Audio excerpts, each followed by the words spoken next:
Мен келгенде албут акын баладай, бирок өзүн акынмын деп санабай, жаткан экен ысык көлүм шарпылдап, ташып алган ташкынынан жана албай.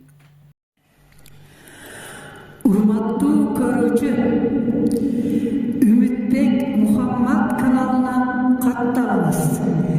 Бирге болсун сапарыбыз. Лайкты басыңыз. Сиздин колдооңуз үчүн ак батамды арнаймын. Узун болсун өмүрүңүз. Бегемден соолукту ар дайым насып кылсын Кудайым. Орундалсын максатыңыз. Жакшылыктар кут береге жар болсун. Терең урматым менен Шадиева Махабатхан Абибхан кызы.